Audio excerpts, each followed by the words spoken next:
A e mbështesni ju këtë amendim? Unë nuk mbështes amnistin. Partia Demokratike nuk mbështet amnistin e bazuar në kuadrin ligjor që ka sill Edi Rama. Kjo është qëndrimi i Partisë Demokratike. Por në qoftë se amnistia ndodh, ti nuk mund të përjashtosh. Pse ai ka shkuar në gjykatë dhe tjetri nuk ka shkuar në gjykatë, ti s'mund të përjashtosh. Unë nuk konceptoj pse mund të përjashtohet ai që s'ka shkuar në gjykatë me këtë që ka shkuar në gjykatë për të kërkuar një drejtë. Nuk mund të jetë kur vetëm një kompani. Të garantoj që në gjykatë janë me qindra kompani, me qindra kompani. Por nëse ti hyn dhe fal ato të cilat nuk kanë shkuar në gjykatë dhe nuk fal ato që kanë shkuar në gjykatë, të cilat të paktën pretendojnë se kanë një të drejtë dhe guxojnë të kërkojnë të drejtën e tyre, ti bën një të pak minimumi, një pabarazi, por ne jemi absolutisht kundër këtij kuadri ligjor të amnistisë, e kemi deklaruar të kësaj amnistie, e cila fsheh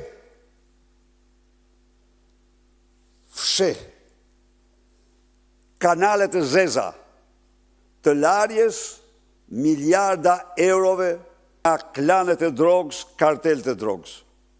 Ne jemi kategorisht kundër. Në pamje të parë, i nderuar, kjo mund të duket se ne jemi kundër flukseve të parave. Jemi sepse është para toksike, është shkatërrimtare, është fakturë që këto investime po shkatrojnë ekonominë shqiptare. Si po e shkatrojnë? Po e shkatrojnë me një mekanizëm kryesor dhe tjera pastaj, që është zhvlerësimi i euros. Nuk ka pa ndonjëherë në studio televizive të bëhet një emision për zhvlerësimin e euros dhe pasojat e tmerrshme mbi ekonominë shqiptare. Zhvlerësimi i euros me 35% do të thotë humbja me 35% minimumi e fitimit të gjithë kompanive të eksporteve që punojnë me euro. Do të thotë ndikim rënje prodhimi në bujqësi, në industri dhe rritje e madhe çmimesh. Do të thotë shok ekonomik. Edhe sot po lexoja. Merrni lexoni pak të dhanat e inflacionit për muajin nëntor të Instatit. Çfarë thoshin? U rrit çmimi i qirave. Po mirë, më thuj pak. A ka paradoks më të madh se të rritet çmimi i qirave në një kohë kur janë në shkallë vendi mbi 200.000 banesa bosh dhe në Tiranë 60.000 banesa bosh, apartamente bosh. Si mund të rritet çmimi kur ka në kushte normale, kur ka vjetra mira banesat pashitura? Çmimi rritet se tregu është në kthetrat e drogës. Ndaj rritet qiraja, ndaj rritet çmimi, ndaj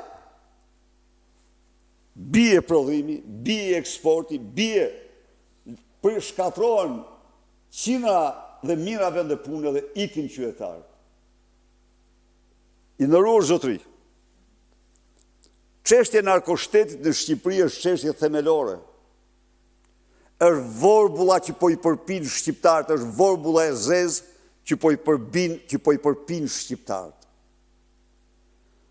Është jashtëzakonisht e trishtueshme për mua kur shoh gjithë ato shkrime, gjithë ato dokumentar të televizioneve më serioze të botës për narkoshtetin në Shqipëri dhe nuk ka një media shqiptare që të ketë një dokumentar të tillë.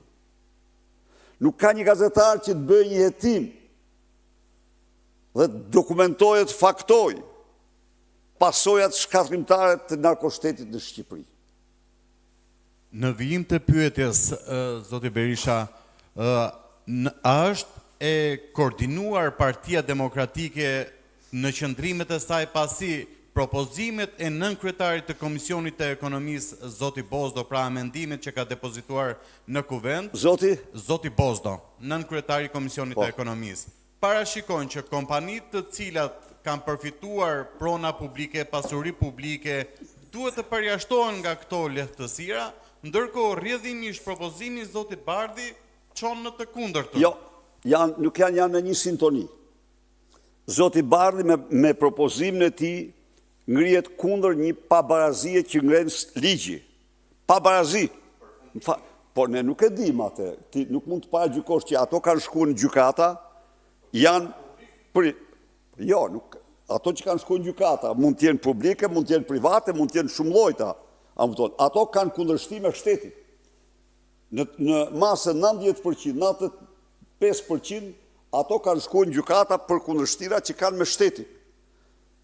Dhe ti, edhe njerë, kur ti bën, përjashton ata që s'janë adresuar gjykatës, dhe përjashton këta që janë adresuar gjykatës, të cilët të paktën pretendojnë se është bërë një padrejtësi ndaj tyre, dhe amniston ata që nuk shkojnë gjykatë, kjo për mua është një gjë absurde. Absurde.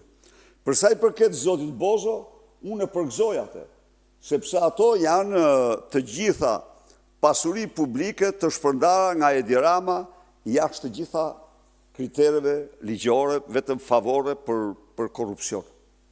Kam edhe një pyetje të fundit për procesin e zgjedhjes së avokatit të popullit. Zoti Berisha, ju ditën e djeshme deklarua se tërhiqeni nga procesi për zgjedhjen e avokatit të popullit. Por ndërkohë të 6 kandidatët të cilët janë përcjell kryetarit të kuvendit për të futur në seancën plenare të ditës së nesërme, janë vetëm me firmat e deputetëve të Partisë Demokratike. Ku ishte Partia Demokratike, grupi parlamentar i Partisë Demokratike dhe qëndrimi politik kur zoti Shabani kërkonte një nga një firmat e deputetëve të Partisë Demokratike dhe patjetër ata e kanë dhënë sepse ka sipas informacioneve 37 firma. Tani, ju e pat se në atë proces u rrjeshtuan 27 kandidatura në mos gabohem. 27 kandidatura. Partia Demokratike mund të ketë edhe të tjerë që mund të kenë marrë firma përveç Endri Shabanit. Në mbledhjen e saj që bëri para 4 ditësh, pas kërkesës dhe të socialistëve që të ketë vetëm deputetit të ketë të drejtë vetëm për një firmë, dhe vendimit, jo kërkesës, vendimit që mori Komisioni i Ligjeve i drejtuar nga socialistët. Është vendimaj.